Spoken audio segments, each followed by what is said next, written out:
Hello, Heather. So I also noticed kind of when he was going near the end when he was kind of talking about his achievements. So we started off with him living in the project and his friend dying, and then we went to him being prejudiced against in the school that he attended, because they just thought he was a dumb black kid, so they put him in remedial English, and then him talking about driving while black, as you mentioned as well, and then working under President Bush, and then how he's founded his own nonprofit, Step Two, I believe it's called. Um, and while personally,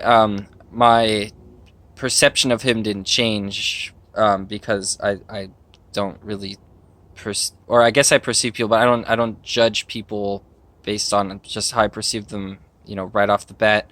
I think that for a lot of people that were watching it, their perception probably did change from the beginning. And I think that, for example, at the beginning,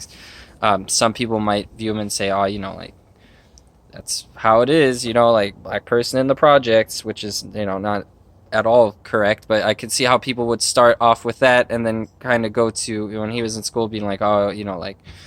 Yeah, he's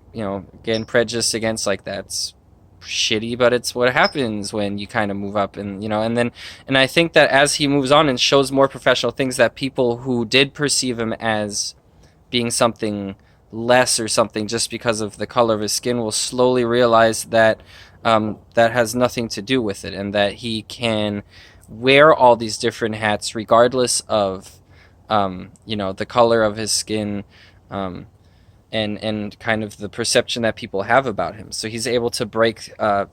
those perceptions that a viewer might have had just from watching the video, and I thought that was really interesting to kind of have.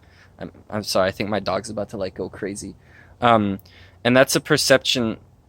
Breaking that perception is something that I thought was cool for him to do through these like steps of being like, this is what I did then, this is what I did then, and this is what I did then, and then moving along, showing coming from basically a poor family in the projects to getting to that point of working under President Bush, and able to help other people in unfortunate situations. Um, but yeah, no, I definitely agree with your entire point. Um, and for me, it was just really cool to see that kind of that movement, and where he is essentially during the TED Talk breaking the viewer's perception of him as he goes throughout the whole video. Thank you.